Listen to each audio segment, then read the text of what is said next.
A pro-Trump rally turns violent in Berkeley, California, as fights break out and supporters of the president clash with anti-Trump protesters. Eva Peters, a mother of four and a Trump supporter, was at that rally, and she joins us live now. Thank you so much, Eva, for being with us. Good morning. Thanks for having me. You're welcome. All right, describe the scene. What happened? You started at the MLK Civic Center, from what I understand, a few blocks from the Berkeley campus, and then you start to walk, and what happens?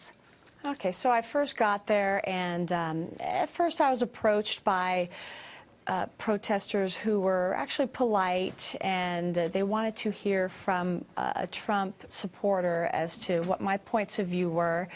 Everything was civil and kind.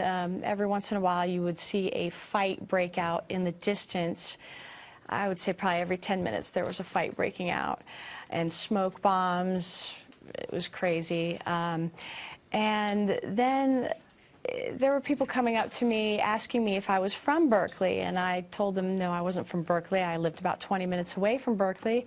And they said, well, get out of here. You don't belong here. How dare you come here and make our citizens angry?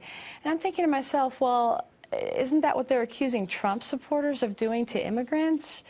As the day progressed, things began to devolve. There were more smoke bombs. Clearly there was violence. We're looking at this video, and you're describing the violence. I talked to one mom here in New York, and she said that her son was wearing a Make America Great Again hat on the subway, and she made him take it off because she feared for his life. Did you fear for your life when you were in this situation? I did not. I brought pepper spray with me, and I had it attached to my belt visibly. So you expected something to happen? I was just protecting myself. I wanted to make sure nobody was going to mess with me. They were just swearing at everybody, saying F Trump, and calling him a rapist and a fascist and a racist, and it was ridiculous. They didn't want to engage in any conversation. So knowing that, well, expecting that this was a possibility, why did you want to go to that rally? I needed to show my support for our president. I didn't want the protesters to be the only voice. I wanted the president to know that there were people in California that support him, and we are the forgotten voice. We are the unheard voice, especially in California. We are the minority, and I wanted to be heard. I wanted to show support for our president. Well, he does know that you were there. In fact, he tweeted, he said, "Thank you for the great rallies all across the country. Tremendous support. Make America great again." What is your reaction?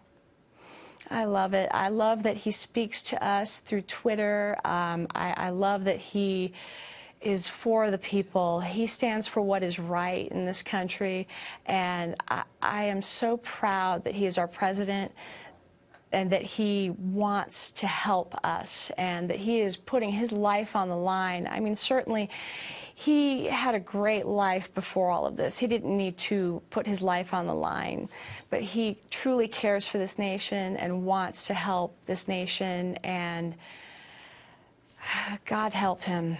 Okay, Eva, thank you so much for being here. Thank you.